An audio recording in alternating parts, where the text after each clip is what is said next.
ደቡብ ኢትዮጵያ ሆሳና አካባቢ የሚገኘው ወንድሙ አዱኛ በማለዳው የሆሳና ከተማ ድባብ ምን ይመስላል? ማለዳ ላይ ያለው የማህበረሰቡ እንቅስቃሴ የሥራ መውጫ ሰዓት ላይ ነው የምንገኘውና ምን ይመስላል የሚለውን መረጃ ሊያጋራን በቀጥታ ስርጭት መስመራችን ላይ ነውና የሚገኘው።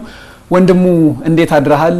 ባለህበት ቦታ ላይ ያለው የከተማው ድባብ እንቅስቃሴ ምን ይመስላል የሚለውን ለተመልካቾች አድርስልን።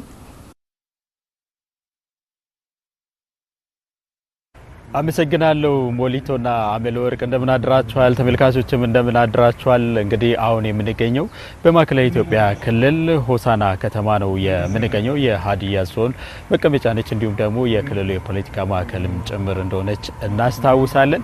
የኮሪደር ልማት ካነቃቃቸው ወይም ደግሞ ውበታቸውን ከተገለጠባቸው ከተሞች መካከል አንዷ ሆሳና ነች። ሆሳና ከዛሬ 2 ዓመት ገደማ ከተማዋ ላይ በስራ አጋጣሚ መጥቼ ነበረ። አሁን ያላትን መልክ አልነበራትም።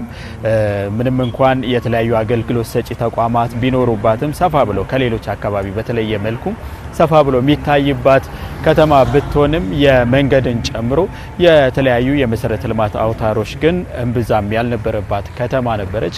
አሁን ላይ ግን የኮሪደር ልማቱ ውበታቸውን ከገለጠባቸው ከተሞች መካከል አንዷና አብነት ሆና ልትጠቀስ የምትችል ከተማ ሆናለች።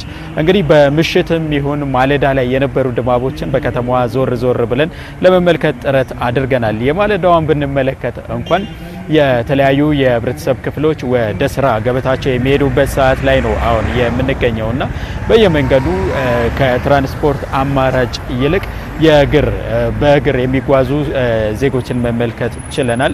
መንገዶቹ ደግሞ ለዚህ ምቹ ሆነዋል። ሰፋፊ ከመሆናቸውም በላይ እግረኞችን ታሳቢ ተደርገው የተገነቡ መሆናቸው ዜጎች ደግሞ ይህን አማራጭ እንዲጠቀሙ አስችሏቸዋል። ይህንን ሁነት ነው የተመለከትነው። ከዛ ባለፈም እንግዲህ የኮሎኔል በዛብህ ጴጥሮስ ሐውልት ያለበት ቦታ ይታወቃል። የሆሳና አንዱ ምልክት ነው። እዛ አካባቢ ደግሞ ስንደርስ እንዳጋጣሚ ሆኖ በርካታ ሰዎች የከተማዋ እንዲሁም ደግሞ የክልሉ ከፍተኛ የስራ ኃላፊዎችን ጨምሮ በርካታ የከተማዋ ነዋሪዎች ደግሞ ስፖርታዊ እንቅስቃሴ በሚያደርጉበት ሁኔታ ላይ እኛም ድንገት ተገኝተናል። በዚህም ወጣቶች፣ ህፃናት እንዲሁም ትልልቅ ሰዎች የምንላቸውም ጭምር በዚህ ስፖርታዊ እንቅስቃሴ ላይ ተሳትፎ ሲያደርጉ ተመልክተናል። ማለዷ በእንዲህ ያለ ድባብ ሞቅ ብሎ ነው የሚጀምረው ሆሳናም። ከዛ ባለፈ የምሽቱን ትናንት ማታ ላይ እንዲሁ ከባልደረባዬ ከካሜራ ባለሙያው ጋር ወክ ስናደርግ ነበር። ከተማዋ ላይ እንዲሁ የተመለከትናቸው ሁነቶች ነበሩ። የመብራት አገልግሎት በተለይ ደግሞ ከተማው ላይ የተገነቡት የኮሪደር ልማቶች እሱን አስታከው የተተከሉ የማብራት ፖሎች ለከተማዋ ልዩ ድምቀትና ውበት ሰጥተዋታል። በምሽት አዛውንቶች የሚያርፉበት ወክ አድርገው ቁጭ የሚሉበት የሚወያዩባቸው ማረፊያ ስፍራዎችም ጭምር የተዘጋጁላቸው ናቸው። ልጆች ከቤተሰቦቻቸው ጋር ሆነው ወክ ሲያደርጉ ተመልክተናልና ሆሳና ከመቼውም ጊዜ በላይ ደምቃ የታየችበት አሁን ነው ማለት ይቻላል።